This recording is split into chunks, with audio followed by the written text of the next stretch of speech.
బయట ఉన్న వాళ్ళందరూ లోపలికి రండి అమ్మా.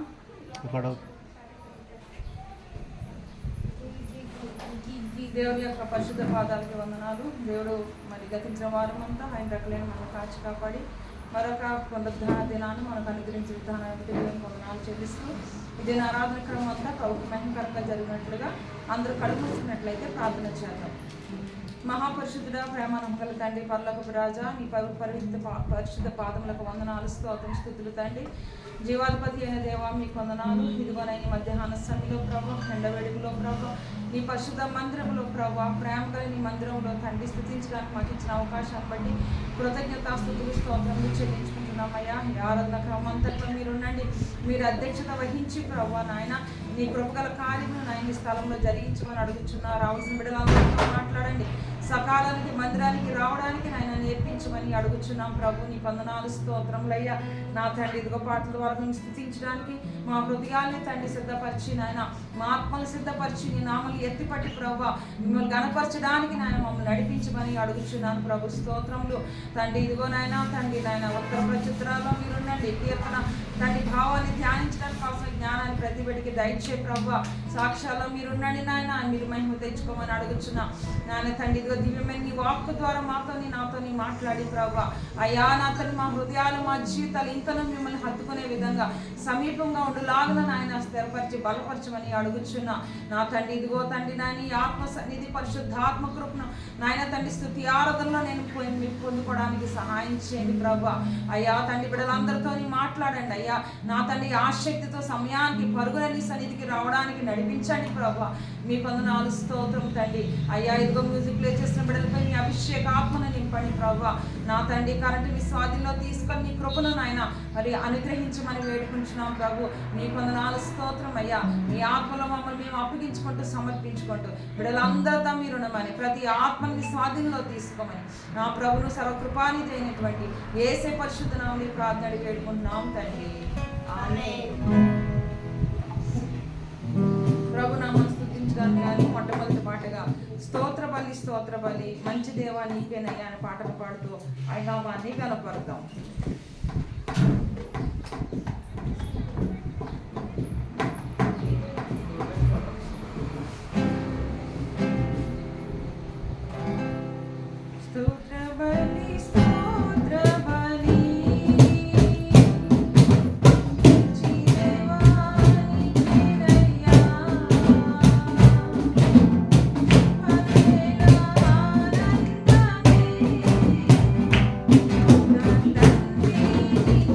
Father.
రెండవ పాటగా ప్రభునామను స్తుతిస్తూ 155వ పాట చూసినట్లయితే యేసుని ప్రేమను నేను ఆడకును ఎప్పుడు గలచవి ఓ మనస్సు అనే పాటను పాడతాం. మొదటి 3 చరణాలు పాడతామండి.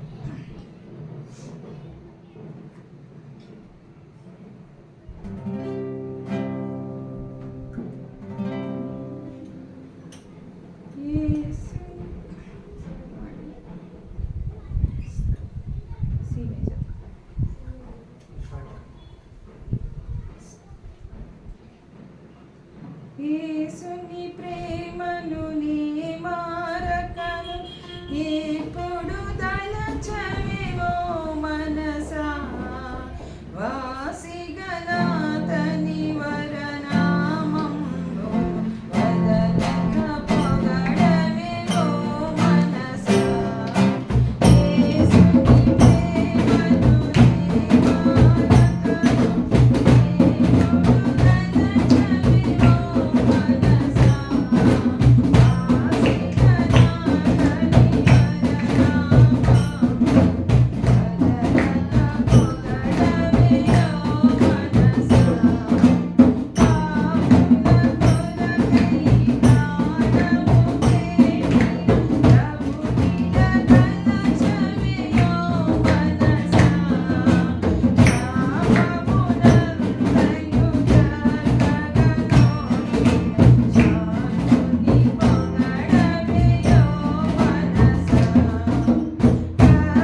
మూడవ పాటగా నీ ప్రేమ ఎంతో ఎంతో మధురం, యేసయ్య అతి మధురం అనే పాటను పాడి దేవుని నామాన్ని స్తుతిద్దామండి.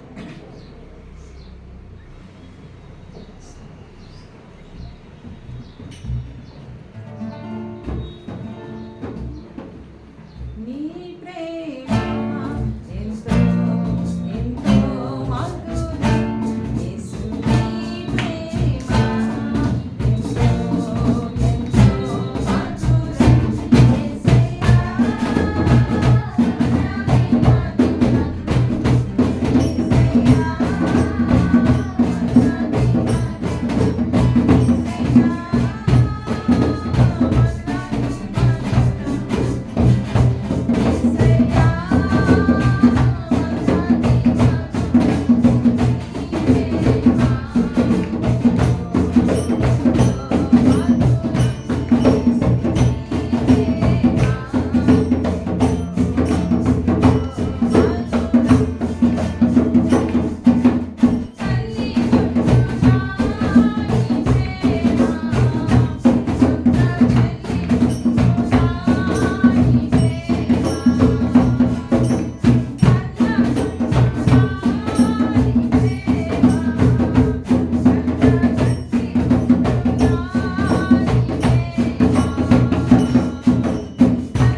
దేవుని యొక్క ఘనమైన నామానికి వందనాలు. ఇంతవరకు పాటల ద్వారా ప్రభు యొక్క నామాన్ని మహిమపరచడానికి దేవుడు మనకిచ్చినటువంటి గొప్ప ధరణాన్ని బట్టి ఆయన కృతజ్ఞతాస్తుతులు చెల్లిస్తున్నాం.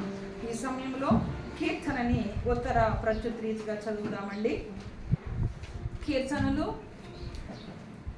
22వ అధ్యాయము మొదటి నుంచి చివరి వచనం వరకు ఉత్తర ప్రత్యుత రీతిగా చూద్దాం. కీర్తనలు 122వ అధ్యాయము మొదటి నుంచి చివరి వచనం వరకు.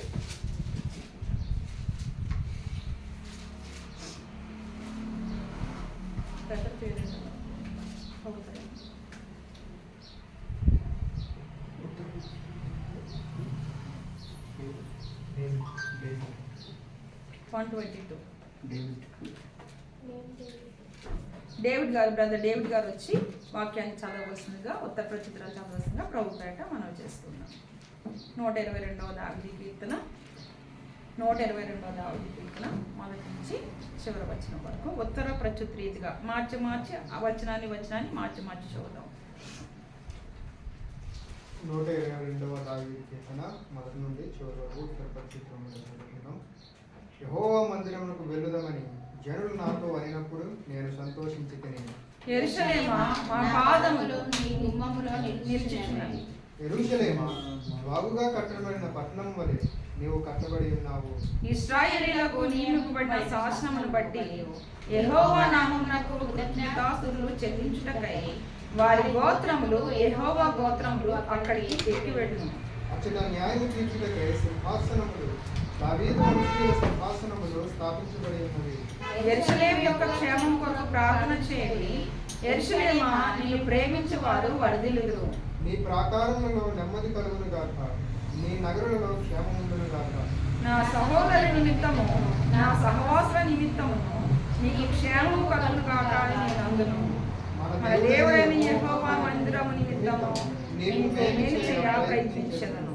దేవుడు తన పరిశుద్ధ వాక్యం దీవించి మన వీటిల్లో ఆస్వాదించుగాక. ఆమేన్. సమయంలో సాక్ష్యానికి అవకాశం పడుతుంది. ఎవరైనా సాక్ష్యాలు చెప్పేవాడు ఉన్నారా? ఉంటే కనుక ముందుకు వచ్చి సాక్ష్యం చెప్పవలసిందిగా కోరుచున్నాను. లేనట్లయితే నేనే చిన్న సాక్ష్యాన్ని చెప్పాలనుకుంటున్నాను. లాస్ట్ ట్యూస్డే మేము చాలా ఇయర్స్ తర్వాత ఆంధ్ర వెళ్ళడం అనేది జరిగింది. దేవుడు మాతో ఉండి మరి ప్రయాణం అంతట్లో ఆయన కృప మాకు దయచేశారు. మరి యాక్చువల్గా ఏంటంటే హార్ట్ అటాక్ వచ్చిన తర్వాత అన్న 2 hours కంటే ఎక్కువ జర్నీ చేయకూడదు, డ్రైవింగ్ చేయకూడదు యాక్చువల్గా. కానీ మరి దేవుడు కృపను బట్టి ఇచ్చిన శక్తిని బట్టి బలాన్ని బట్టి 6 గంటల జర్నీ అనమాట. మధ్యలో ఒక్కసారి ఆగారు.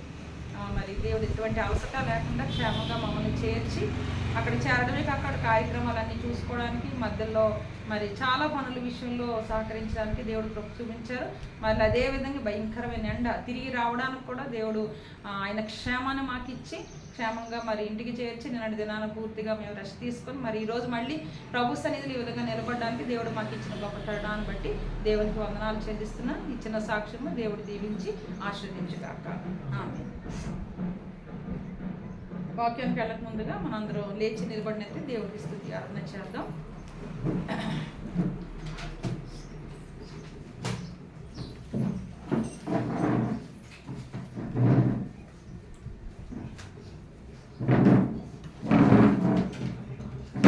వారమంతా దేవుడు ఆయన రెక్కలైన మనల్ని కాచి కాపాడిన విధానాన్ని బట్టి ఆయన కృప మనకిచ్చి ఆయన ప్రేమను మనకిచ్చి ఆయన ధైర్యం మనకిచ్చి మరి మనల్ని పోషించి మనల్ని రక్షించుకొని ఈ విధంగా ప్రభు సన్నిధిలో నిలబడ్డానికి కొద్ది మంది అయినప్పటికీ కూడా ఆయనకు ఆత్మ ఎక్కడ 2-3 కూడింటే అక్కడ ఆయన ఆత్మ నుంచి తను వాగ్దానం ఇచ్చిన మన దేవుడు ఈ సమయంలో మన మధ్య ఉండి మన స్తుతిని మనం చేసే ఆరాధనని అంగీకరిస్తున్నందుకు ఆయనకు వందనాలు చెల్లిస్తూ ఆయన మనల్ని వారమంతా పోషించినందుకు ఆయనకి కృతజ్ఞతాస్తుతులు చెల్లిస్తూ మన ప్రయాణాల్లో దేవుడు కృప చూపించినందుకు దేవునికి వందనాలు చెల్లిస్తూ అనేక మంది అనారోగ్య పరిస్థితులు ఉండగా వాటి అన్నిటి నుంచి విడుదల నుంచి ప్రభు మనల్ని కాపాడినందుకు దేవునికి స్తుతులు చెల్లిస్తూ దేవుని నామాన్ని మహిమపరుద్దాం. స్తోత్రం స్తోత్రం స్తోత్రం స్తోత్రం స్తోత్రం. అందరూ నోరెప్పి చెప్దాం, 2 చేతులు పైకెత్తి చెప్దాం. స్తోత్రం స్తోత్రం స్తోత్రం స్తోత్రం స్తోత్రం స్తోత్రం స్తోత్రం.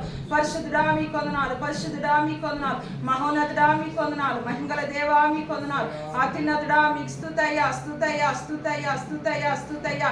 మహోపకారి మీ కొందనాలయ్యా, సర్వశక్తిమంతుడా మీ కొందనాలయ్యా, మమ్మల్ని ఆదరించే దేవా మీ కొందనాలు, ఆరాధనకి యోగ్యుడా మీ కొందనాలు, సర్వాధికారి మీకు స్తుతులయ్యా, సర్వోన్నతుడా మీకు స్తుతులయ్యా, మహిమా స్వరూపి మీకే వందనాలు వందనాలు వందనాలు వందనాలు వందనాలయ్యా. పరమంద ఆసీనుడండి నాయన, మమ్మల్ని విడిచిపెట్టక నీ దృష్టిలో మమ్మల్ని ఉంచుకున్న దేవా నీ కొందనాలు, మమ్మల్ని అనుక్షణం కాపాడుతున్న తండ్రి మీకు స్తుతయ్యా స్తుతయ్యా స్తుతయ్యా స్తుతయ్యా. మమ్మల్ని ప్రేమిస్తున్న తండ్రి మీ కొందనాలు స్తోత్రం అయ్యా. అయ్యా నా తండ్రి, రావాల్సిన బిడ్డలందరితో మాట్లాడు నా తండ్రి నీ కొందనాలు స్తోత్రం అయ్యా. తండ్రి నాయన ఉజ్జీవాని సంఘంలో దయచే ప్రభు నీ కొందనాలు స్తోత్రం అయ్యా. బలపరచు నాయన నీ కొందనాలు స్తోత్రం అయ్యా. ఆ శక్తిని దయచే ప్రభు నీ కొందనాలు స్తోత్రంలో, దుష్టుడి కపట హస్తాల్లో ప్రభు మునిగిపోకుండా తండ్రి సంఘస్థులతో మాట్లాడు ప్రభు నీ కొందనాలు స్తోత్రంలో. నాయన మందిరంపై సంఘంపై ఆ శక్తిని ఇష్టాన్ని దయచే ప్రభు నీ కొందనాలు స్తోత్రంలో. నీ అందు విశ్వాసము భయభక్తులు దయచే ప్రభు నీ కొందనాలు స్తోత్రంలో. మహిమా స్వరూపి నీకు స్తుతులయ్యా, మహిమగల దేవా నీ కొందనాలయ్యా, పరలోకపు రాజా మీ కొందనాలు స్తోత్రములు స్తోత్రములు స్తోత్రములు స్తోత్రములు.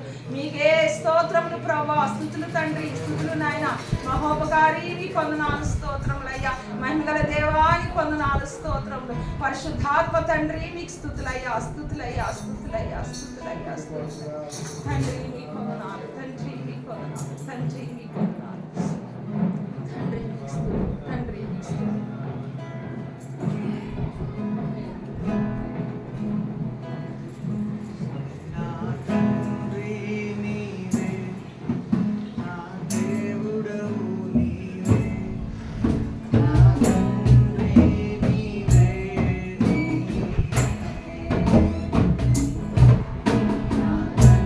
Thank you.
మా తండ్రిగా, మా స్నేహితుడిగా, మా సర్వంగున్న ప్రభా మీ స్తుతులు స్తోత్రములు వందనాలు తండ్రి. నా జీవాధిపతి మీకు వందనాలు స్తోత్రమయ్యా. అత్యున్నతుడా మీకు స్తుతులు చెల్లించుకుంటున్నా. నీ కృపకై నీ ప్రేమకై వందనాలు. నిజమేనైనా మా బ్రతుకుల్లో నా తండ్రి చీకటి వెలుగులతో నిండిపోయినది ప్రభా. మా బ్రతుకులు ప్రభా వేదన బాధలతో నిండిపోయినప్పటికీ ఏది నానా ఏ క్షణాన మమ్మల్ని విడిచిపెట్టక నాయన, నీ బిడ్డలుగా ముద్ర వేయబడి ఏ బిడ్డని కూడా మీరు విడిచిపెట్టక ప్రభా ప్రతి క్షణము ఆదరిస్తూ ముందుకు నడిపిస్తున్న దేవా మీకు వందనాలు స్తోత్రం. సర్వాధికారైన తండ్రి మీకు స్తుతులు. మీరు మా జీవితాల చేసిన ప్రతి మేలుకై వందనాలు స్తోత్రం.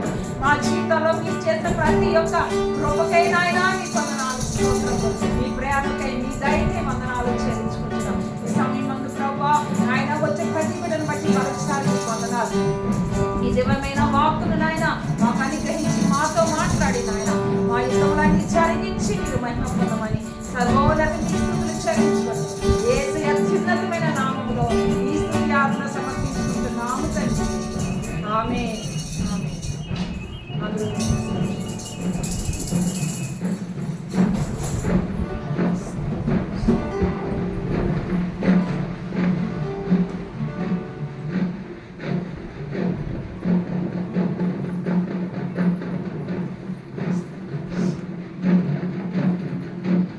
దేవుని యొక్క ఘనమైన నామానికి వందనాలు. కూడొచ్చిన అందరికీ కూడా ప్రభుత్వ వందనాలు చెల్లిస్తున్నాను. మరి సమయంలో ప్రభు అయినటువంటి యేసు క్రీస్తు వారు మన కొరకు మరి మనకు తెలిసినటువంటి విధంగా సిలువ వేయబడి ఆయన తిరిగి లేచి మనం ఈ విధంగా సజీలతలో ఉండడానికి, ఆయన నామాన్ని గణపరచుకోవడానికి మనకిచ్చినటువంటి గొప్ప అవకాశాన్ని బట్టి, తరుణాన్ని బట్టి ప్రభుకు వందనాలు చెల్లిస్తూ దేవునికి స్తుతి చెల్లిద్దాం. దేవునికి వందనాలు చెల్లిద్దాం.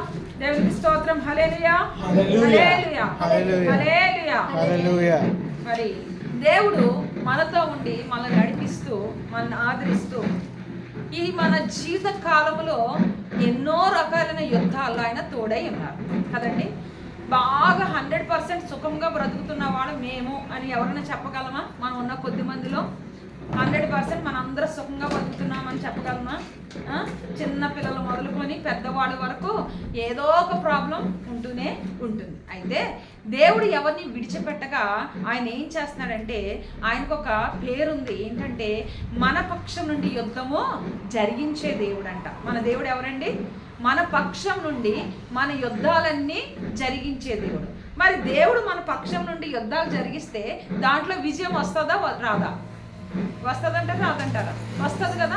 కాకపోతే ఏమవుతుంది, యుద్ధాలు జరుగుతున్నప్పుడు మరి కొంత సమయం తీసుకుంటుంది కనుక ఆ సమయంలో మనం ఏం చేస్తాం, అతలాకుతలం అయిపోయి ప్రభు మనకి ఏ సహాయం చేయట్లేదని అనుకుంటున్నాం. ఈరోజు మన ధ్యానాంశం ఏంటంటే మన యుద్ధములను జరిగించే దేవుడు. ఏంటండి మన ధ్యానాంశం ఏంటి ఈరోజు?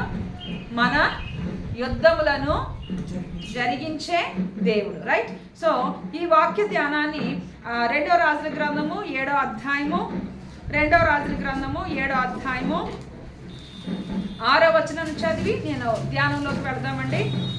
2వ రాజుల గ్రంథము 7వ అధ్యాయము 6వ వచనం.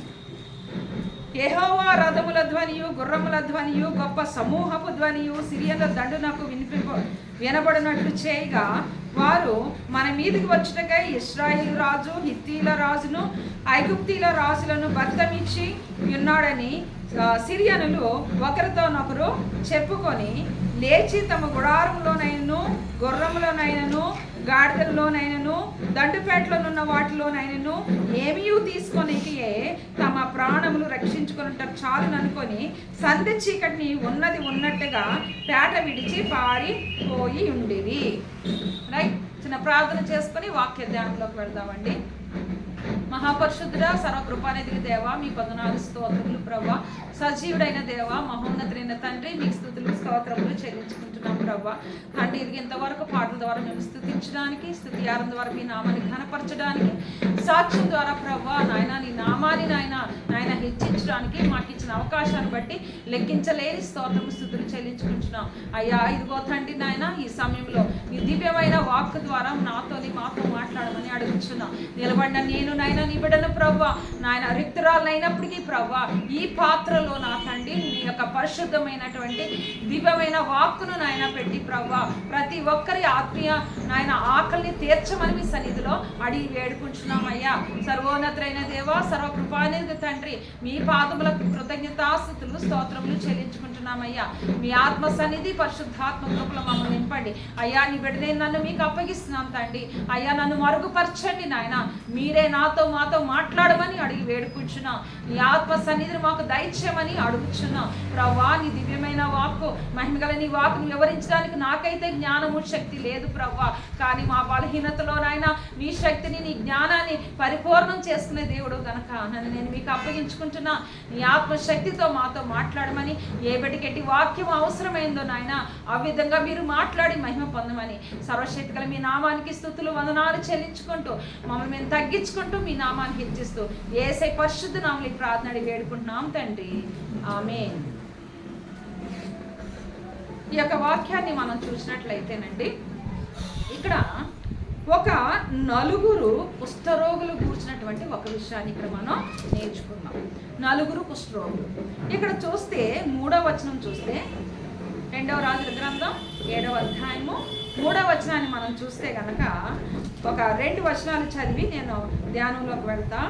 అప్పుడు పట్టణపు గుమ్మం వద్ద 4 కుష్ఠరోగులు ఉండగా వారు ఒకరికొకరు చూచి మనము చచ్చిపో వరకు ఇచ్చట ఎందుకు కూర్చున్నవలేను, పట్టణంలోనికి పోదుమనుకుంటిమా, పట్టణమందు క్షామమున్నందున అచ్చట చచ్చిపోదాము, ఇచ్చట ఓరక కూర్చున్నను ఇచ్చటను చచ్చిపోదాము, పదండి సిరియన్ల దండుపేటలోనికి పోదాము రండి, వారు మనల్ని బ్రతకనిచ్చినా బ్రతుకుదము, మనల్ని చంపినా చత్తుమా అని చెప్పుకొని.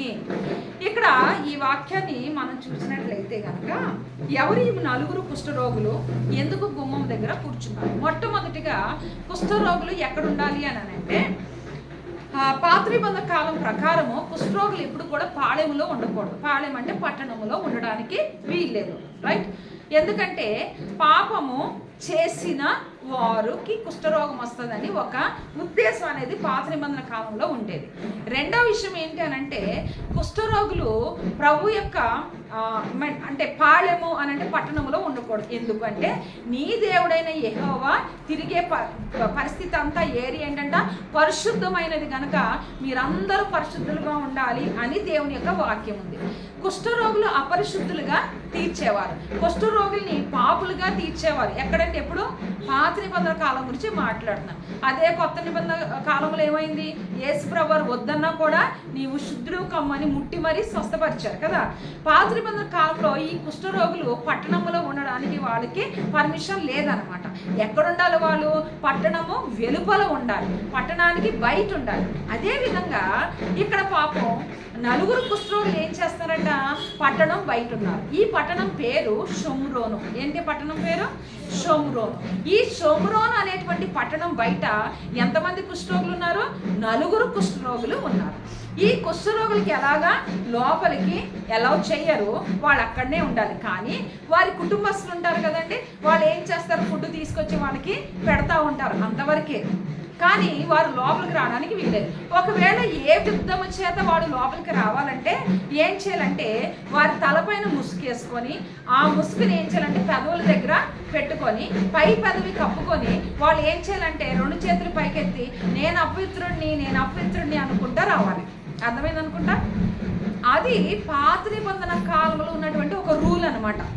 అంతకు మించి ఆ యొక్క కుష్ఠరోగులు ఎప్పుడు కూడా లోపల రావడానికి వీల్లేదు. ఎప్పుడన్నా ఎమర్జెన్సీ టైంలో వాళ్ళు రావాలనుకుంటే ఆ విధంగా రావాలి. ఎందుకు అంటే నేను అపవిత్రుడిని అనకపోతే ఏమవుతుంది? ఎవరన్నా వారిని ముట్టుకుంటే వాళ్ళు కూడా వీడవలే అపవిత్రులు అయిపోతారు. అప్పుడు వాళ్ళు సమాజంలోకి కానీ సమాజ మందిరంలోకి కానీ రాకూడదు అనమాట.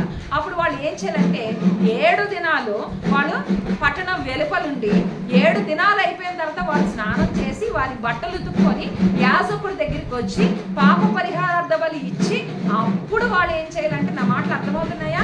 అప్పుడు వాళ్ళు ఏం చేయాలంటే వాళ్ళ ఇంటికి వెళ్ళాలి. అలాగా ఒక పెద్ద రూల్ అనేది ఉంటుంది. అయితే ఇక్కడ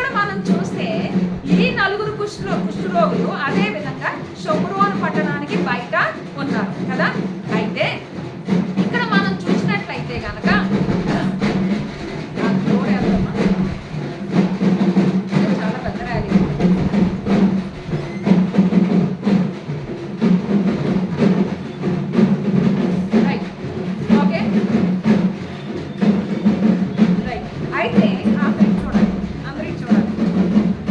ఈ నలుగురు కుష్ఠరోగులు ఏమనుకుంటున్నారట? వాళ్ళ మధ్య డిస్కషన్ ఏంటో తెలుసా? మనము షోమ్రోను పట్టణంలోకి వెళ్ళామా, ఆహారం లేక చనిపోతాం. ఇక్కడే కూర్చున్నామా, ఆహారం లేక చనిపోతాం. ఎలాగో మనం అటెల్ని వెళ్ళినా చనిపోతాం కనుక ఏం చేద్దాం అనుకుంటున్నారు? సిరియన్ల దండులోకి వెళ్దాము అని ఒక నిర్ణయానికి వాళ్ళు వచ్చారు. అయితే ఎందుకయ్యా వీడి నిర్ణయానికి వచ్చారు? షోమ్రోను పట్టణంలోకి వెళ్తే మరి చనిపోతారని ఎందుకు అనుకుంటున్నారు అనంటే, ఈ షోమ్రోను పట్టణము ఎవరిదంటే ఇశ్రాయేలు రాజు పరిపాలిస్తున్నటువంటి ఒక పట్టణం అనమాట. షోమ్రోన్ అనేది ఏంటంటే ఇశ్రాయేల్ రాజు పరిపాలిస్తున్న ఒక పట్టణం. ఈ పట్టణంలో ఈ షోమ్రోనులో ఎవరు ఇశ్రాయేల్ రాజు ఏం చేస్తారంటే మరి ఆహారం లేని పరిస్థితులు ఉన్నారు. ఎవరండి? రాజుతో పాటు రాజుకే ఆహారం లేదంటే ప్రజలకు ఆహారం ఉంటుందా? ఉండదు కదా. రాజుకే ఆహారం లేదంటే ప్రజలకు ఆహారం లేదు. ప్రజలకు ఆహారం లేదంటే ఆ ఊర్లో ఉన్న పశువులకి ఆహారము లేదు. అయితే ఏం చేస్తారంటే ఇక్కడ ఎందుకు ఇలాంటి పరిస్థితి వచ్చింది షోమ్రోను పట్టణంలో అని అంటే కనుక ఇక్కడ జరిగిన విషయము సిరియనుల దండు. అంటే సిరియన్లు అంటే ఎప్పుడు చూసినా ఇశ్రాయేల్కి ఏం చేసేవారంటే వాళ్ళు శత్రువులుగానే ఉన్నారు. పాత నిబంధనలో చాలా కాలం ఎలాగున్నారు? శత్రువులుగా. అయితే వీళ్ళు ఏం చేస్తున్నారంటే పట్టణం అంతటిని చుట్టేశారంటే. ఏం చేశారు? ముట్టడి వేయడం అంటే విన్నారు ఎప్పుడన్నా వర్డ్? ముట్టడి వేయడం అంటే ఆ పట్టణం చుట్టూ శత్రువులు వచ్చేసారు. మనకి బార్డర్ దగ్గర చూడండి, శత్రువులు వచ్చేస్తూ ఉంటుంటే బార్డర్ దగ్గర ఉన్న మన సైనికులు ఏం చేస్తారు? యుద్ధం చేస్తూ ఉంటారు. అదేవిధంగా ఈ సిరియన్లు ఏం చేస్తారంటే పట్టణం చుట్టూ వచ్చేసారంట. పెద్ద పెద్ద రథాలు గుర్రాలు అన్నీ వేసుకుని వచ్చేసారు. ఇప్పుడు ఏమవుతుందంటే ఆహారము ఈ షోమ్రోను పట్టణంలో ఉన్న ఆహారం అంతా అయిపోయింది. ఆ ఆహారం మరలా ఏం చేయాలి? తెచ్చుకోలే లేదా? వేరే పట్టణం నుంచి తెచ్చుకునే అవకాశం వీళ్ళకి లేదు. ఉన్న ఆహారం అంతా తినేగా అక్కడ పరిస్థితులు ఎలా ఉన్నాయో తెలుసండి. షోమ్రోను పట్టణంలో రెండు విషయాలు మీకు చెప్తా. ఏంటంటే గాడిద తల అంట. గాడిద ఎందుకు పనికి వస్తుంది అసలు? ఓన్లీ భారవాహకం అని ఇంతకుముందు మనం చెప్పుకున్నాం. దాన్ని ఎవరైనా తింటారా? తినరు. గాడిదని ఎవరు తినరు. కానీ ఆ గాడిద యొక్క తల అమ్ముతున్నారంట అండి. అర్థమైందా? గాడిద యొక్క తలని అమ్ముతున్నారట 1000 రూపాయలకి. అంతేకాకుండా పావురము వేసే రెట్ ఉంటుంది చూసారు, అంటే తెలుసు కదా పావురపు రెట్ అంటే వెళ్ళే వేస్ట్ అనమాట. దాన్ని 5 రూపాయలకు అమ్ముతారు. అంటే ఎంత భయంకరమైన పరిస్థితిలో షోమ్రోను పట్టణం ఉందో మనకే అర్థమవుతుంది కదండి. ఎంత భయంకరమైన పరిస్థితిలో ఈ షోమ్రోను పట్టణం ఉందో మనకి అర్థమవుతుంది. అయితే మరి షోమ్రోను పట్టణంలో ఉండే రాజుకి కానీ అక్కడ ఉన్నటువంటి వారికి కానీ ఫుడ్ లేనప్పుడు మరి బయట ఉన్నటువంటి కుష్ఠరోగులు ఫుడ్ ఎవరిస్తారు? ఎవరివ్వరు కదా. ఇది అక్కడ యొక్క పరిస్థితి. ఇంకొక పరిస్థితి చెప్తే చాలా భయంకరంగా ఉంటుంది. ఏంటో తెలుసండి? ఈ యొక్క రాజు ఏం చేస్తున్నాడంట మరి పట్టణపు గోడ మీద నడుస్తూ ఉన్నాడట. అసలు పట్టణస్తులు ఎలా ఉన్నారో చూద్దామని రాజు పైన రాజవస్త్రాలు వేసుకుని తిరుగుతూ ఉన్నాడు. అయితే 2 స్త్రీలు వచ్చి అడుగుతున్నట్ట, రాజా రాజా రాజా మాకు న్యాయం చేయని అడుగుతున్నారటండి. ఏమడుగుతున్నారంట? మాకు న్యాయం చేయని 2 స్త్రీలు అడుగుతూ ఉన్నారట. అడుగుతుంటే నాకే ఏమీ న్యాయం లేదు, పరమందున్న దేవుడే మనకు న్యాయం చేయడం, మీకేం న్యాయం చేస్తాను అని అడిగితే ఇక్కడ ఈ నేను చెప్తున్న ఈ విషయాలన్నీ కూడా 6వ అధ్యాయం 24వ వచనం నుంచి చదివితే మీకు అర్థమవుతుంది. ఎందుకనంటే ఈ కుష్ఠరోగులు చేసిన విషయం మనకు తెలియాలంటే ఆ ముందు విషయం తెలియాలి కనుక మీకు చెప్తా ఉన్నాను. నేను అంతా చదవట్లే, రైట్. అయితే ఇక్కడ ఈ ఇద్దరు ఏమంటున్నారట? రాజా ఏంటి నాకు న్యాయం చేయంటే దేవుడే న్యాయం చేయటం నేనేం చేస్తా అంటే ఏమని చెప్తున్నారు తెలుసా? మాకు ఆకలేసి ఏమి తినడానికి లేక నిన్నటి దినాన్న నా యొక్క బిడ్డనే వంట చేసుకొని తినేసాం, పోసుకొని వంట చేసుకుని తినేసాం. ఈరోజు తన బిడ్డను ఏమంటే ఇవ్వట్లేదు, ఆమె వెనకేస్తుందని చెప్పినారు. ఎంత భయంకరమైన పరిస్థితి ఆలోచిస్తున్నారండి. అలాంటి అతి భయంకరమైన దీనమైన క్రూరమైన పరిస్థితి ఎక్కడ ఏర్పడింది? దేవుని ప్రజల మధ్య ఏర్పడిందంట. ఓకే. అయితే ఈ రాజు ఈ బాధ చూడలేక తన బట్టలు చింపుకొని ఏడుస్తుంటే రాజు లోపల రాజవస్త్రాల లోపల ఏముందంటే తెలుసా? గోనె బట్ట కట్టుకుని ఉన్నాడట. ఏం కట్టుకుని ఉన్నాడు? గోనె బట్ట. గోనె బట్ట ఎవరు కట్టుకోవాలంటే ఉపవాసం చేసి సమస్తం వ్యర్థం అనుకునేవాడు. రాజు ఎప్పుడు కూడా గోనె బట్ట వేసుకోవడానికి వీల్లేదనమాట. కానీ ఈ రాజు వేదనతో బాధతో ఏం చేస్తుంటే గోనె బట్ట వేసుకొని ఉన్నాడు. ఇలా ఇంత భయంకరమైనటువంటి పరిస్థితి అనేది ఆ షోమ్రోను పట్టణంలో ఉంది. ఇప్పుడు మనం మన వాక్య ధ్యానానికి వద్దాం. ఆ షోమ్రోనికి సంబంధించినటువంటి ఈ 4 కుష్ఠరోగులు ఏం చేస్తారండి? ఇక్కడ లోపలికి వెళ్తే ఆహారం ఉందా? లేదు. బయట ఉంటే అలా ఆహారం ఉందా? లేదు. లోపలికి వచ్చిన ఏమవుతారు? చనిపోతారు. బయటకు వస్తే బయట ఉన్న అదే ప్రదేశంలో ఉంటే ఏమవుతారు? చనిపోతారు. అయితే వీళ్ళేమనుకుంటున్నారంటే మనం కుష్ఠరోగులు కనుక ఏ యుద్ధాలు మనం చేయగలమా? కుష్ఠరోగులు చేయగలండి. వాళ్ళ చేతులు ఎలా ఉంటే తెలుసు కదా, కుష్ఠరోగుల చేతులు హాఫ్ ఫింగర్స్ ఉంటాయి, తినేసి బ్యాక్టీరియా తినేసి ఉంటుంది. కాళ్ళు కూడా వాళ్ళు నడవగలిగినటువంటి కాళ్ళు కూడా కాదు, వాళ్ళ యొక్క ఈ టోస్ అన్నీ కూడా సగం తినేసి ఉంటాయి. దాని నుంచి ఎప్పుడు చూసినా ఏమవుతా ఉంటుందంటే ఆ పస్సు కారుతూనే ఉంటుంది, బ్లడ్ పస్సు కారుతూనే ఉంటుంది అనమాట. అంత భయంకరమైనటువంటి పరిస్థితి ఆ యొక్క కుష్ఠరోగులు. అందుకే బయట ఉంటారు, ఎవరు లోపలికి కూడా రానివ్వరు. అయితే వీళ్ళు అనుకుంటున్నారు మనమేమీ చేయలేం కదా, సిరియన్లకు మనం యుద్ధం చేయలేం కదా సిరియన్లతో.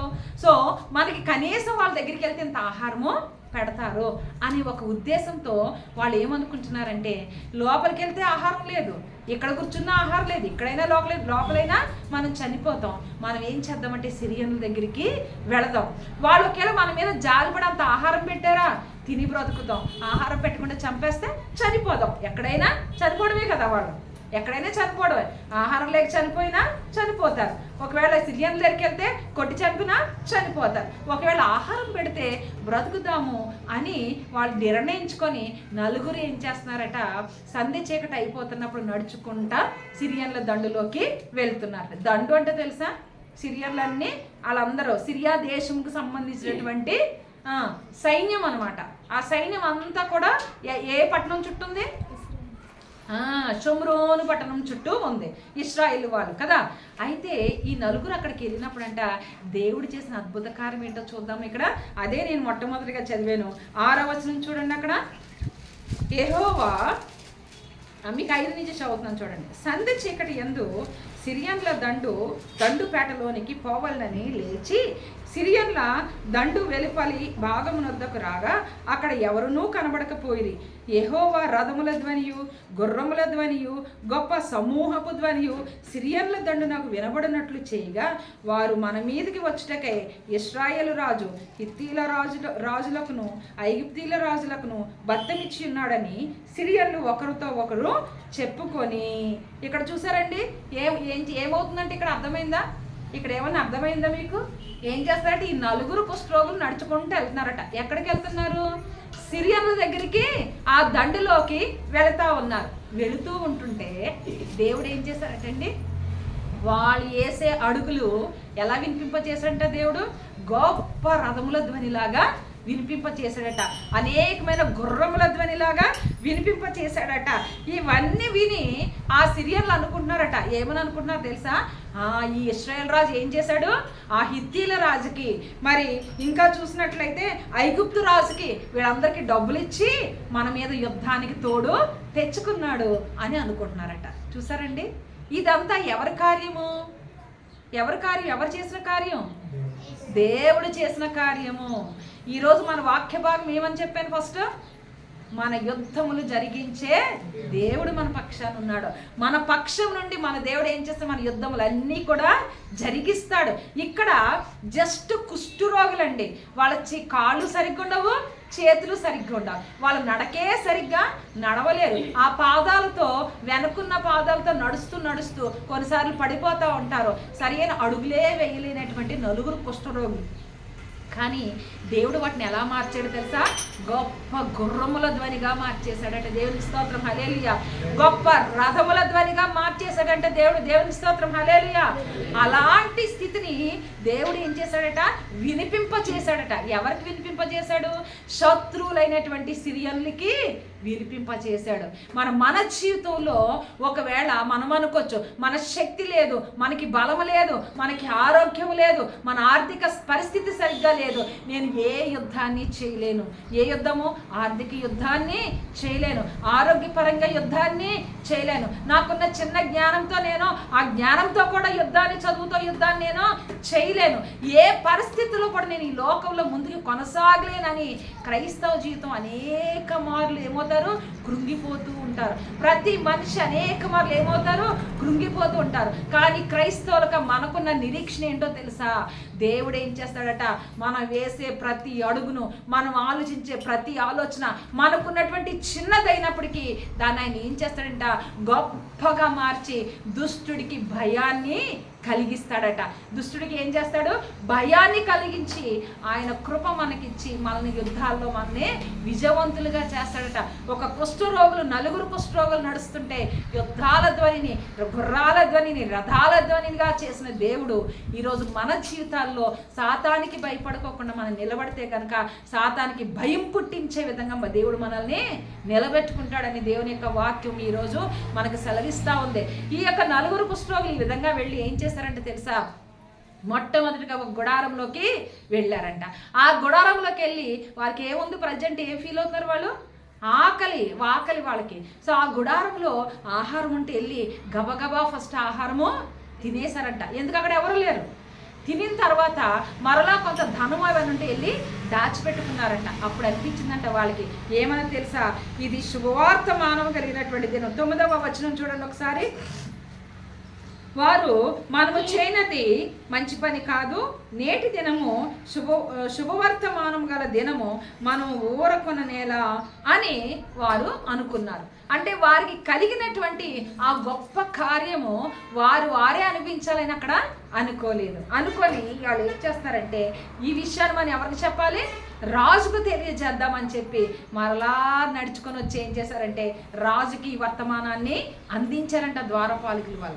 అయితే రాజు కొంతమందిని పంపించాడు. చూసినాడికి సిరియనులు ఈ గుర్రాల ధ్వని ఎవరి ద్వారా వచ్చింది? యెహోవా తండ్రి వల్ల వచ్చింది. ఎవరు నడుస్తుంటే దేవుడు అలా చేశారు? కుష్ఠరోగులు నడుస్తుంటే. అయితే ఈ కుష్ఠరోగుల యొక్క మరి నడకని దేవుడు అంత గొప్పగా చేసి వాళ్ళంట ఈ యొక్క ఐగుప్తీయులు వీళ్ళందరూ కూడా మన మీదకి వచ్చేస్తారని చెప్పి ఎక్కడ వదిలి ఏం చేశారంట? పారిపోయారంట. అయితే వాళ్ళ యొక్క ఆహార వస్తువులు, వారి యొక్క ధనము, వారి యొక్క గుర్రములు, వారి యొక్క ఒంటెలు, వారి యొక్క బట్టలు అన్నీ అక్కడ ఏమైపోయినాయి?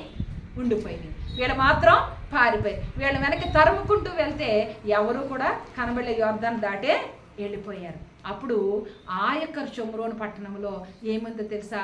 ఆ కరువు అంతా పోయి, ఎంత భయంకరమైన కరువు! పిల్లల్ని సైతం చంపుకుని తినేటువంటి కరువు. ఆ కరువులోంచి దేవుడు విడుదలనిచ్చి వారికి నూతన శక్తిని, నూతన సమృద్ధిని ఇచ్చాడు. దేవుడు మన నమ్ముకున్న దేవుడు, సర్వాధికారి అయిన మన దేవుడు నిన్న నేడు ఎలాగున్నారండి? ఏకరీతిగా ఉన్నాడు, ఒకేలాగున్నాడు. ఆ దినాల్లో ఆ కార్యం చేసిన దేవుడు ఈ దినాల్లో మన జీవితంలో కూడా కార్యం చేయగలడా? లేదా? ఖచ్చితంగా చేయగలడు. కనుక మనం ఏం చేయాలి? ఆయన సన్నిధిలో ప్రార్థించాలి. ఈ షోమ్రోనులో ఉన్నటువంటి ఇశ్రాయేలు రాజు ఏం చేశాడు తెలుసా?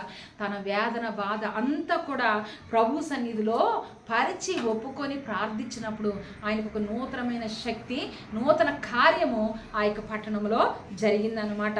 అయితే ఇక్కడ వీళ్ళందరూ ఏం చేస్తున్నారని అంటే ప్రభు యొక్క నామాన్ని మనం చూస్తే 7వ అధ్యాయము 6వ వచనంలో మనం చూస్తే ఏం కనిపించింది అక్కడ? యెహోవా గొప్ప రథముల గుర్రముల ధ్వని వినిపింప చేశాడు. ఆయన ఏమైనా చేయగలరా? మనకు రీసెంట్గా వచ్చిన పాట చూస్తే మరి సంవత్సరం అంతా అదే పాట, ఎక్కడ చూసినా అదే పాట. ఏంటంటే అది ఏమైనా చేయగలడు, కథ మొత్తం మార్చేస్తారు. ఇనీషియల్గా చూసి విని నేను ఇదంటే కథ మొత్తం మార్చాను, కానీ తర్వాత ఆలోచిస్తే నిజమే, మనకి ఏం అర్థం కాదు ఏం జరగబోతుందో.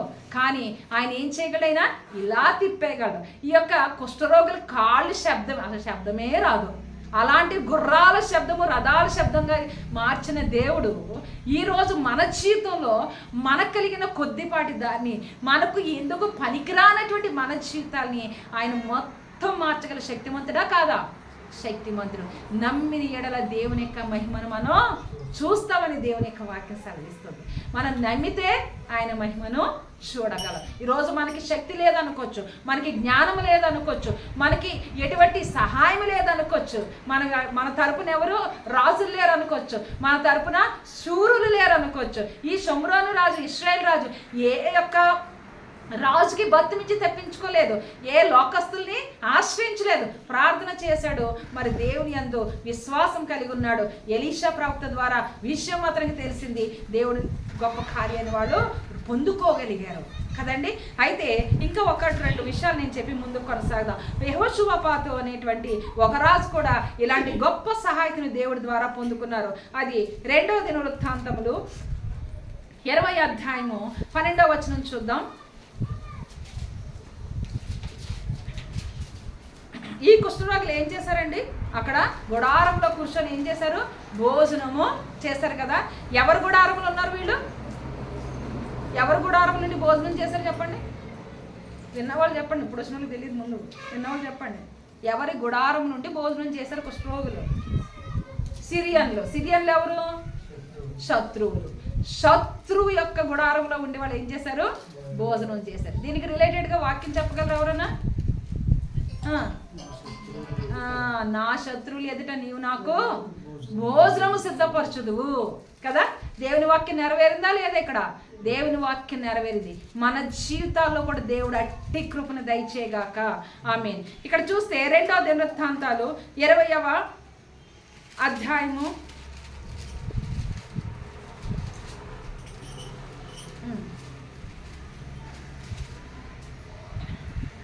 12వ వచనం ఒకసారి చూసి ముందుకు వెళ్దామండి. నా దేవా, నీవు వారికి తీర్పు తీర్చవా?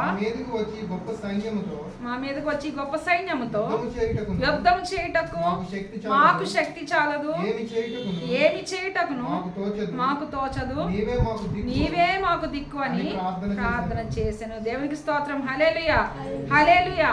ఇక్కడ చూడండి, ఈ యెహోషాపాతు రాజు ఏం చేస్తంటే యుద్ధానికి వచ్చేసారటండి. ఎవరెవరు వచ్చారు తెలుసా?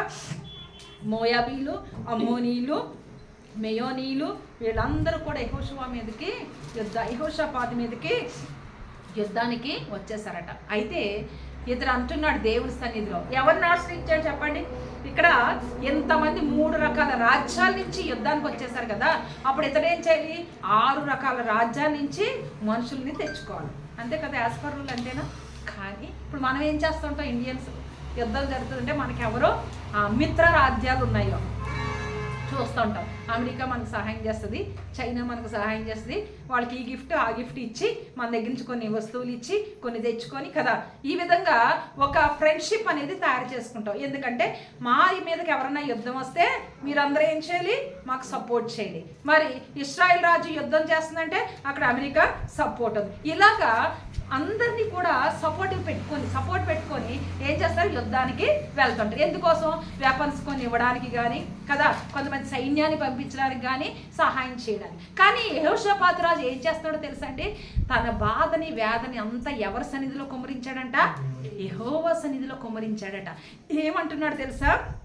చూడండి, మా మీదకు వచ్చి గొప్ప సైన్యంతో యుద్ధం చేయడానికి మాకు శక్తి చాలదు, ఏం చేయడానికి మాకు తోచట్లేదు, మాకు సహాయం చేయమని దేవుని సన్నిధిలో ఎవరు ప్రార్థన చేస్తారండి? యుద్ధశూరుడైనటువంటి యెహోషువ ప్రార్థన చేస్తున్నాడు. రాజు అంటే యుద్ధం వస్తుందా రాదా? రాజు వెనుక చాలా సైన్యం ఉంటుందా లేదా? ఇన్ని చేసినప్పటికీ కూడా మరి అలాంటి వాటి మీద తన బలం బట్టి తను ఆశపడట్లేదు, ధైర్యపడట్లేదు. కానీ ప్రభు సన్నిధిలో ఏం చేస్తున్నాడో తన విషయం అంతా వివరించి ప్రభుని అడుగుతూ ఉన్నాడట. అయ్యా, మాకు శక్తి సరిపోదయ్యా, మీ సహాయత మాకు కావాలయ్యా అని అడుగుతుంటే ఆయన ఒక్కడే కాదండి. 13వ వచనంలో చూస్తే యోధా వారందరూ తమ శిశువులతోనూ భార్యలతోనూ పిల్లలతోనూ యెహోవా సన్నిధిని నిలబడిరి. ఏంటండి మళ్ళీ చూద్దాం. ప్రభు సన్నిధిలో ఈ విషయాన్ని గురించి ఏం చేస్తున్నారంట? తమ శిశువులంటే ఎవరు? పాలు తాగే చిన్న పిల్లలు, ఇన్ఫాంట్ అంటాం కదా. తర్వాత భార్యలతోనంట, ఇంకా చిన్న పిల్లలతో. కదా. వారు అందరితో కూడా ప్రభు సన్నిధిలో వారు నిలబడ్డారట. అయితే అద్భుతం జరిగింది. ఇక్కడ ఏం కనిపిస్తుంది మనకి? కుటుంబం యావత్తు ప్రభు సన్నిధిలో కనిపించడం మనం చూస్తూ ఉన్నాం. కుటుంబంలో శిశువులు సైతం, చిన్న బిడ్డలు సైతం, భార్యలు సైతం, భర్తలు సైతం అందరూ కూడా మరి ఆ యొక్క మరి రాజ్యంలో పట్టణంలో ఉన్న ప్రతి ఒక్కరు కూడా ప్రభు సన్నిధి నిలబడి, అయ్యా మాకు సహాయం చేయి, మాకే జ్ఞానము లేదు, మా శక్తి సరిపోదు, నీ కృప మాకు ఇవ్వని ఎలుగెత్తి ప్రార్థన చేస్తున్నారట. ఇలాగా ఉపవాసం ఉండి ప్రార్థన చేసినటువంటి ఒక పట్టణం పేరు చెప్పండి పరిశుద్ధ గ్రంథం నుంచి. నినివే. చివరికి పశువుల సైతం వాళ్ళు ఏం చేస్తారు? ఉపవాసం ఉండి ప్రార్థన చేశారు. ఇక్కడ వేళబడి ఏం చేస్తారు? శిశువులు, చిన్నపిల్లలు, భార్యలు, అన్ని ఏజ్ గ్రూప్ వాళ్ళందరూ ఏం చేస్తారు? ఇక్కడ ప్రభు సన్నిధిలో ప్రార్థన చేస్తారట. అయ్యా మాకు శక్తి చాలదు నాయనా, సహాయం చేయి అని అడుగుతా ఉన్నారట. అద్భుతం ఏం జరిగిందో తెలుసండి? అక్కడ జరిగిన విషయం చూస్తే అసలు 15th verse చూస్తే, ఈ యుద్ధము మీరు కాదు దేవుడే జరిగించినని ఒక వాక్కు దేవుని నుంచి ప్రవక్త ద్వారా వచ్చేసింది. ఇక్కడ జరిగిన విషయం 21వ వచనం మనం చదివితే 21, 22 ఎంత అద్భుతంగా ఉంటుందో చూడండి. మరియు అతడు జనులను హెచ్చరిక చేసిన తర్వాత యెహోవాను స్తుతించుటకును గాయకులను ఏర్పరిచి, వారు పరిశుద్ధ అలంకారములు ధరించి సైన్యముల ముందర నడుచుచు యెహోవా కృప నిరంతరం ఉండును అని ఆయనను స్తుతించుడి అని స్తోత్రం చేయటకు వారిని నియమించెను. వారు పాడుటకును స్తుతించుటకును మొదలు పెట్టగా, ఇక్కడ చూడండి వారు ఏం చేస్తారట? యెహోవాయే దేవుడని ఆయన స్తుతి చెల్లిస్తున్నారు, ఆయనకి స్తుతిగానములే చేస్తారు, ఇంకేం చేయట్లా. అయితే వీరు ఈ విధంగా స్తుతి చేస్తుండగా అక్కడ వచనం చూడండి, యెహోవా యోదావారి మీదకి వచ్చిన అమ్మోనీల మీద, మోయాబీల మీదను, సేయిరు మన్యవాసుల మీదను మాటుగాండ్రను పెట్టను గనక వారు హతులైరి. ఎవరు పెట్టారటండి మాటుగాండ్రని? యెహోషాపాతు పెట్టాడా? లేదు. మరి ఏమన్నా ఇంకా అదర్ రాజ్యాలు పెట్టారా? లేదు. ఎవరు పెట్టారట? ఈ దేవుడే పెట్టాడు డైరెక్ట్గా. దేవుడే యెహోవా తండ్రి ఏం చేస్తాడట? మాటుగాండ్రను పెట్టి వారిని హతము చేసినాడు. దేవుని స్తోత్రం, హల్లెలూయా.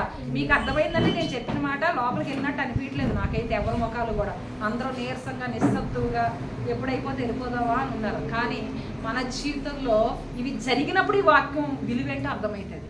మన జీవితాల్లో జరిగినప్పుడు, ఎందుకంటే నేను చూశాను కనుక నాకు ఈ వాక్యం చాలా ఆనందకరంగా, చాలా ధైర్యంగా, చాలా బలం ఉంది. మార్నింగ్ చదువుతూ ఉన్నప్పుడు మా యుద్ధాలు అన్నీ మీరే జరిగిస్తారంటే, ఆరోగ్య యుద్ధాలు, అనారోగ్యం ఉన్నప్పుడు ఆ యుద్ధాలు, ఆర్థికంగా బాధపడిన ఆ యుద్ధాలు, ఇంకా ఎన్ని రకాలైనటువంటి యుద్ధాలు ఉన్నాయో అన్నీ మీరే జరిగిస్తారని ఒక ధైర్యం, ఒక బలం. అంటే నూతనమైన వాక్యం ఏమీ కాదు, కానీ చదువుతున్న ప్రతిసారి దేవుడు ఏం చేస్తారు? ఒక నూతనంగా మాట్లాడుతూ ఉంటారు కదా. ఎందుకు? దేవుని వాక్యం ఏంటండి? జీవజల ఊట. ఆ ఓట ఎప్పుడు కూడా కొత్త నీరు ఊగుతూనే ఉంటుంది. ఈ యెహోషాపాతు ఈ విధంగా ప్రభు సన్నిధిలో ప్రార్థించాడు కదండి. కుటుంబం యావత్తు ప్రార్థించారు కదా, మరి పట్టణం యావత్తు ప్రార్థించారు కదా, రాజ్యం యావత్తు ప్రార్థించారు కదా. ఇక్కడ చూస్తే ఏమైందో తెలుసా? దేవుడే ఏం చేశారు? మాటుగాండ్రను పెట్టారట. అంటే ఆయన కొంతమంది ప్రజలను, ఆయన ఎన్నుకున్న ప్రజలు, లేదంటే ఆయన దోతలేనేమో, అక్కడ రాసలేదు, ఓన్లీ మాటుగాండ్రు అని ఉంది. వాళ్ళు దాక్కొని ఏం చేశారంటే, వచ్చే వాళ్ళని ఏం చేస్తారు? యుద్ధంలో అదే కదా జరిగేది. వారందరినీ సంహరించారట. వాళ్ళు ఉన్న పాటను ఒకరినొకరు ఏం చేశారంటే, అందరూ వచ్చేసారని ఎవరికి వాళ్ళు ఒకరినొకరు ఆపోజిట్ ఉన్న వాళ్ళని చంపేసుకుంటున్నారట. చంపేసుకుని పారిపోయారటండి. ఎవరికి వాళ్ళు చనిపోయారు. పారిపోయి ఒకళ్ళొకరు చంపుకోవడం మొదలు పెడితే, ఇక్కడ మీరు నమ్మరు, వాళ్ళందరూ చనిపోయి కొంతమంది పారిపోగా, ఈ యెహోషాపాతు తన ప్రజలు ఆ కొల్ల సొమ్ము అని అంటే అర్థం ఏంటంటే, యుద్ధంకి వచ్చినప్పుడు వాళ్ళు తెచ్చుకునే సొమ్ము, ఆహార వస్తువులు ఏరుకొని పట్టుకొని వెళ్ళడానికి 3 రోజులు పట్టిందంట. దేవునికి స్తోత్రం, హల్లెలూయా. ఎన్ని రోజులు అంటండి? 3 రోజులంట. అంటే ఇప్పుడు ఆ పట్టణానికి ఏమొచ్చింది? కరువు రావాల్సింది కాస్త సమృద్ధి వచ్చేసింది. షోమ్రోను పట్టణంలో ఉన్న కరువుని దేవుడు ఏం చేశాడు? సమృద్ధిగా మార్చాడు. ఇక్కడ చూస్తే యెహోషాపాతు యొక్క మరి రాజ్యంలో అసమృద్ధి వచ్చి మరి అందరూ చనిపోయే పరిస్థితి వచ్చినప్పుడు దేవుడు దాన్ని ఏ విధంగా మార్చేశాడండి? సమృద్ధిగాను, జీవంతో కూడినటువంటి సమృద్ధిని వాళ్ళకి అనుగ్రహించాడు. ఎందుకో తెలుసా? ఈ రెండిటికి కూడా కారణం ఏంటో తెలుసా? దేవుని యొక్క వాక్కు, ఆయన ప్రజలను కాపాడే విధానము. ఆయన సన్నిధిలో ఎంతమంది అయితే ఒడుగుతూ ప్రార్థిస్తూ ఆయన సహాయతను కోరుకుంటారో, ఆయన ఆశ్రయించే వారందరికీ కూడా ఆయన ఎలా ఉన్నాడటండి? కేడముగా ఉన్నాడంట. ఆ కేడముగా ఉన్న దేవుడే మన యుద్ధాలు జరిగిస్తాడు. ఇక్కడ యెహోషాపాతు తరపున యుద్ధం జరిగించిన వాడు ఆయనే. మరి షోమ్రోను పట్టణం ఇశ్రాయేలు రాజు పట్ల యుద్ధం జరిగించిన వాడు కూడా ఆయనే. మరి ఇంత గొప్ప దేవుని మనం కలిగి ఉన్నాం. మరొక వ్యక్తి ఉన్నాడు, ఆసా అనే వ్యక్తి. ఆయన ఏం చేశాడో చూసి నేను ముగించబోతున్నానండి. 2వ రాజుల గ్రంథము 19వ అధ్యాయము,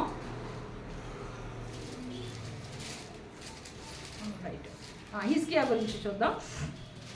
2వ రాజుల గ్రంథము 19వ అధ్యాయము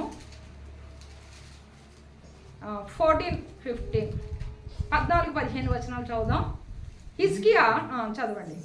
దూతల చేతిలో నుండి ఆ ఉత్తరము తీసుకొని చదివి యెహోవా మందిరంలోనికి పోయి యెహోవా సన్నిధిని దాన్ని విప్పి పరచి యెహోవా సన్నిధిని ఇట్లని ప్రార్థన చేశాను.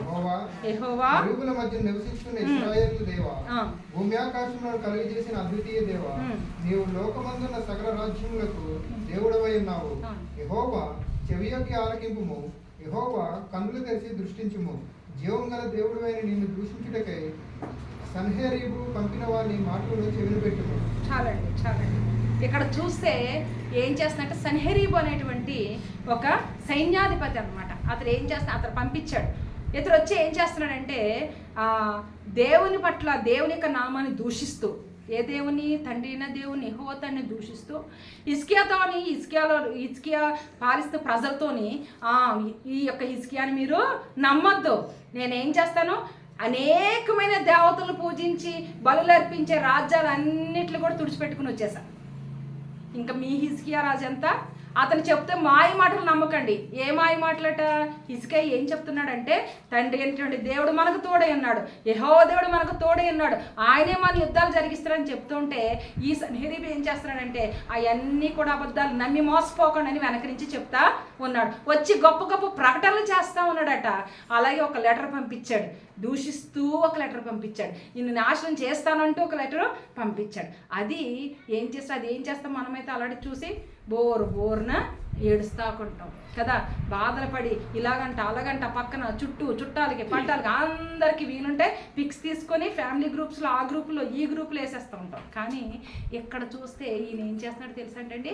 హిజ్కియా వెంటనే లెటర్ పట్టుకున్నాడట. ఎక్కడికి వెళ్ళాడు? ప్రభు సన్నిధికి వెళ్ళి దాన్ని విప్పాడంట. విప్పి ప్రభు సన్నిధిలో పెట్టి అదంతా ప్రభుకు చూపించి ఏం చేస్తా, ప్రభువా చూడు ఏం జరుగుతుంది, ఇక్కడ ఎలాంటి పరిస్థితుల్లో మేము ఉన్నామో మాకు సహాయం చేయమని కన్నీటి ప్రార్థన చేస్తే ఏమని ప్రార్థన చేస్తుండే? కెరూబుల మధ్య నివసించున్న ఇశ్రాయేలు దేవా, అంటే నువ్వు ఎంత గొప్ప దేవుడు అని ఆయన్ని స్తుతిస్తూ ఆయన్ని కొనియాడుతూ అంత శక్తివంతమైన దేవుడు నీవని నాకు తెలుసు.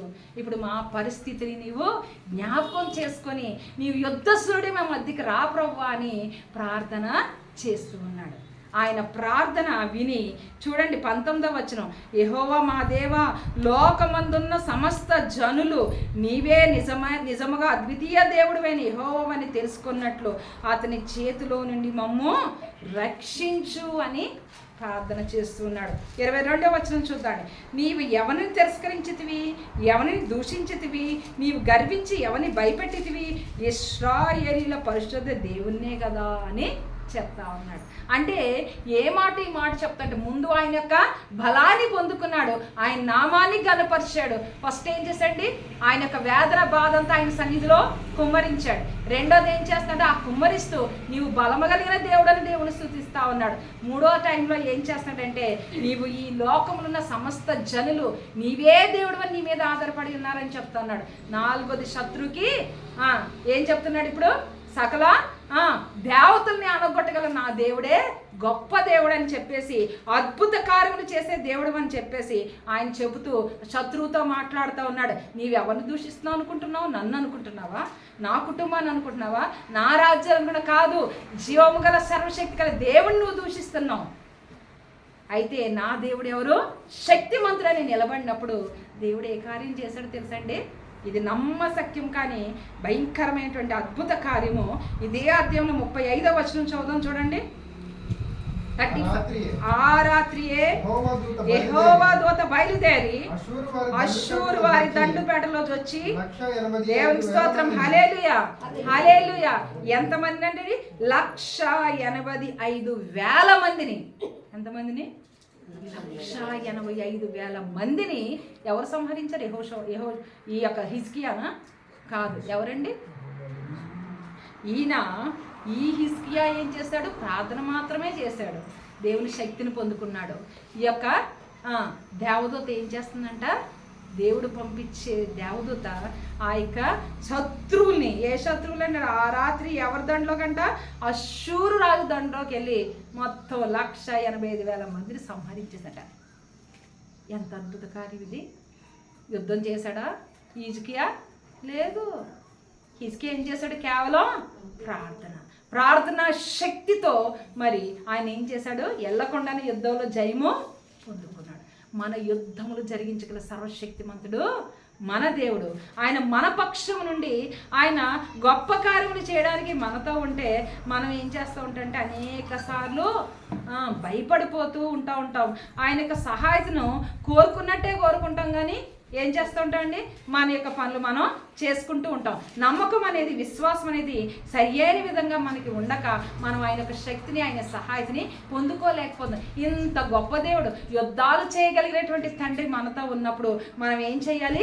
మరి ధైర్యముగా మన జీవితాన్ని కొనసాగించాలి. యుద్ధం నార్మల్గా యుద్ధమే కాదు కదా. ఈ యొక్క కత్తి పట్టుకొని యుద్ధం చేసే యుద్ధాలా మన యుద్ధాలు? కాదు. ఎలాంటి యుద్ధాలు చేస్తున్నాం మనం? సరే చెప్పండి. ఎఫెసీ పత్రిక 6వ అధ్యాయం 10వ వచనంలో ఎలాంటి యుద్ధం చేస్తున్నాం? అంధకార సంబంధమగు లోక నాదులతోనంట, ఇంకా ఆకాశ మండలంలో ఆవరించబడిన దురాత్మ సమూహాలతో మనం ఏం చేస్తున్నాం? నిత్యము యుద్ధము చేస్తూనే ఉన్నామంట. ఈ యుద్ధము చేసేటువంటి ఈ పరిస్థితుల్లో మనకి ఏ శక్తి కావాలి? ప్రభు యొక్క శక్తి కావాలి. ఎప్పుడైతే మనం ప్రార్థన చేస్తామో, ఎప్పుడైతే ఆయన సన్నిధిలో ఆయన యొక్క కృప కొరకు వేడుకుంటామో, ఆయన మీద ఎప్పుడైతే ఆధారపడి ఉంటామో, ఆయన ఏం చేస్తాడండి? ఆయన దయను మనకిచ్చి, ఆయన కృపను మనకిచ్చి మన యుద్ధాలన్నీ కూడా ఆయన జరిగిస్తాడు. మరి ఇటువంటి విశ్వాసం మన జీవితంలో ఉన్నట్లయితే, అటువంటి గొప్ప ప్రార్థన మనం చేయగలిగినట్లయితే మనము జయము పొందుకుంటామని దేవుని యొక్క వాక్యం మనకి సెలవిస్తున్నారు. కనుక ఆస అని మరొక వ్యక్తి ఉన్నాడు. ఈయన కూడా ఏం చేస్తాడో తెలుసా అండి? 2వ దినవృత్తాంతాలు 11వ అధ్యాయము 11వ వచనం మనం చూసినట్లయితే, ఆసా తన దేవుడైన యెహోవాకు మొర్రపెట్టి, యెహోవా, విస్తారమైన సైన్యము చేతిలో ఓడిపోకుండా బలము లేని వారికి సహాయం చేయుటకు నీకన్నా ఎవరు లేరు. మా దేవా యెహోవా, మాకు సహాయం చేయము, నేను నిన్నే నమ్ముకొని ఉన్నానని ప్రభు సన్నిధిలో ప్రార్థన చేస్తాడు. ఈ ఆసా కూడా ఒక రాజే. ఈ రాజులే, బలమున్న రాజులే, ధనమున్న రాజులే, శక్తి ఉన్న రాజులే ఎవరిని నమ్ముకున్నారండి? ప్రభు అయిన యెహోవా తండ్రిని నమ్ముకొని ఉన్నప్పుడు వారికి ఏం దొరికింది? దేవుని యొక్క సన్నిధిలో జయం అనేది దొరికింది. ఈరోజు ప్రభు మనకి వాగ్దానం చేస్తున్నారు, నమ్మిన ఎడల ఏంటంటే నీ యుద్ధం భయపడవలసిన అవసరం లేదు. కానీ ఒకటి ఆయన ఎంత విశ్వాసం ఉంచి మన స్థితిని అంతటినీ కూడా ఆయన సన్నిధిలో పరిచి, ఆయన సన్నిధిలో ప్రార్థిస్తే గనక, కన్నీటి ప్రార్థన చేస్తే గనక ఆయన ఏం చేస్తారండి? మనకి సహాయం చేస్తారు. ఎలాంటి యుద్ధములో మనం ఉన్నా ఆ యుద్ధముని దేవుడు మనకి జయాన్ని ఇస్తారు. అట్టి కృప పరిశుద్ధాత్మ దేవుడు మనందరికీ దయచేయగాక. ఆమేన్. ప్రార్థన చేద్దాం. మహా కనికరం గల దేవా, మహోన్నతుడా, మా పక్షం నుండి మా యుద్ధములన్నీ జరిగించే దేవా, మీకు వందనాలు, స్తోత్రములు. ఎన్నో రుజువులు నాయన పరిశుద్ధ గ్రంథంలోంచి దినాన మాకు చూపించారు ప్రవ్వా. నాయన మీకు వందనాలు, స్తోత్రములు. ఇశ్రాయేల్ రాజుకి నాయన మరి తండ్రి సహాయం చేసిన దేవుడు, అతని యుద్ధాలన్నీ జరిగించిన దేవుడు ప్రవ్వా. నాయన ఇదిగో తండ్రి ఆసారాజు యొక్క యుద్ధాలు జరిగించిన దేవుడు నాయన. యెహోషాపాతు యుద్ధాలన్నీ కూడా జరిగించిన తండ్రి ప్రవ్వా. హిజ్కియా యుద్ధాలన్నీ కూడా జరిగించిన దేవుడు ప్రవ్వా. ఇది నాయన మా పక్షం నుండి మా యుద్ధాలన్నీ జరిగించగల సర్వశక్తి మంత్ర సహాయం చేయమని వేడుకుంటున్నా. ప్రతి ఒక్క యుద్ధంలో జయమును మాకు అనుగ్రహించండి. మీ ఆత్మతో మమ్మల్ని నింపండి. నీ పరిశుద్ధాత్మ కృపను ప్రవ్వ మాకు దయచేసి నాయన నీ కృపను బట్టి మమ్మల్ని స్థిరపరచమని అడుగుచున్నా. మిమ్మల్ని నమ్ముకొని నాయన మీరు చేయగలిగే గొప్ప కార్యాలని గ్రహించి ప్రవ్వ నీ పాదాలు పట్టుకొని జయము పొందుకోవడానికి మా కుటుంబానికి, మాకు, మా సంఘస్థులకి, సంఘులున్న ప్రతి కుటుంబానికి, ప్రతి ఒక్కరికి నీ కృపని అనుకున్న వారికి నీ కృప దయచేయమని, మా యుద్ధంలో జరిగించే మాకు జయమునిమ్మని ఘనమైన మీకు స్తుతులు వందనాలు చెల్లించుకుంటూ దుష్టాత్మ దురాత్మ సమూహాలతో నిత్యము ప్రభ యుద్ధం చేసే మా క్రైస్తవ బ్రతుకుల్లో ప్రభ నీ నామాన్ని బట్టి జయమునిచ్చి మీ కొరకు మీ బిడ్డలుగా నిలబడ్డానికి సహాయం చేయమని, శత్రువుల చేతికి మేము అప్పగింపబడకుండానట్లు నీ కృపాదీన మాకు ఎల్లప్పుడూ అనుగ్రహించమని యేసు అతి శ్రేష్టమైన నామంలో ఈ ప్రార్థన అడిగి వేడుకుంటున్నాం తండ్రి. ఆమేన్. దేవునామానికి స్తోత్రాలు. ఈ సమయంలో ప్రభు సన్నిధి ఇచ్చినటువంటి కానుకలు సమర్పించుకుందామండి.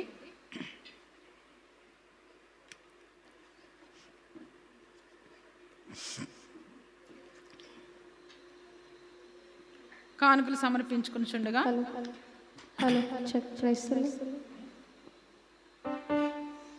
బంగారం అడగలేదు, వజ్రాలను అడగలేదు అనే పాటను పాడదాం.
ఎత్తబడిన కానుకల నిమిత్తము, అదేవిధంగా చివరి ప్రార్థనగా మన మధ్య సిస్టర్ జ్యోతి గారు ముందుకు వచ్చి ప్రార్థన చేయవలసిందిగా ప్రభు పేరిట మనవి చేస్తూ ఉన్నాను.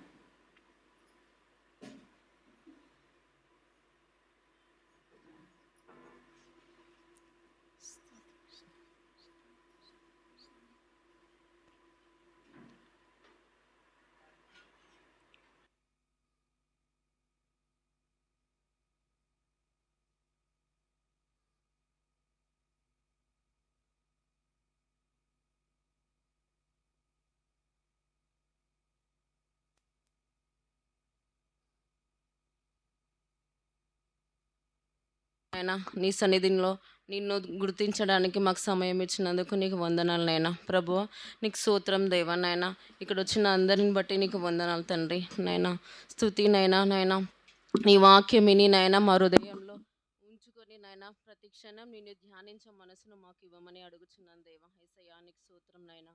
మేము చేసే పనులలో మాకు తోడుగా నీడగా నుండి నాయనా నడిపించినందుకు నీకు వందనాలు ప్రభువా.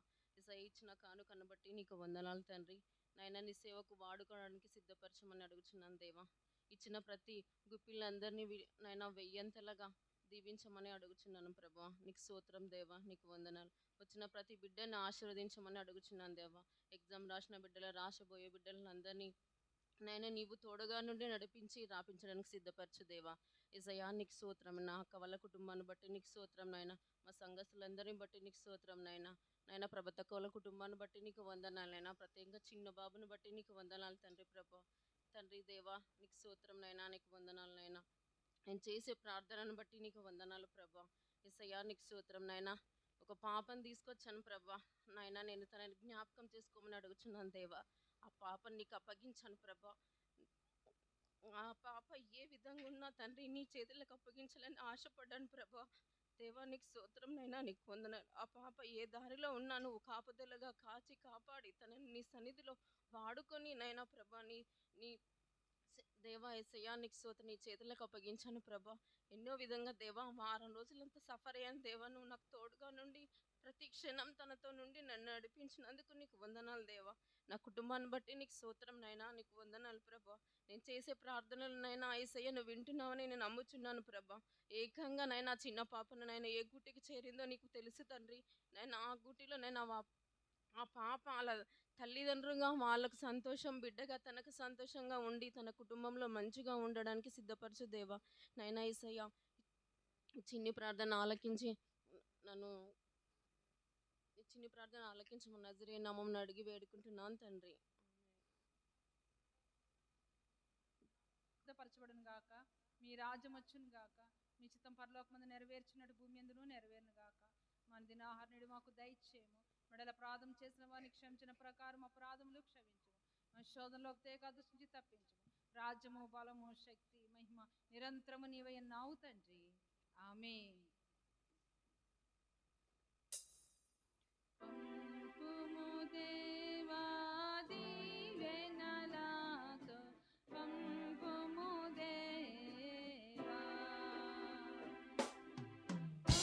పంపుము దయచేత పతిత పవన నామ, పెంపుగా నీ సేవ ప్రియముగా ననరింప. పంపుము దేవా దీవెనలతో, పంపుము దేవా.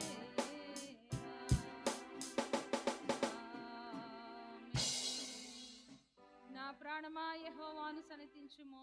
నా అంతరంలో ఉన్న సమస్తము ఆయన పరిశుద్ధ నామమును సన్నిధించుము. నా ప్రాణమా యెహోవాను సన్నిధించుము.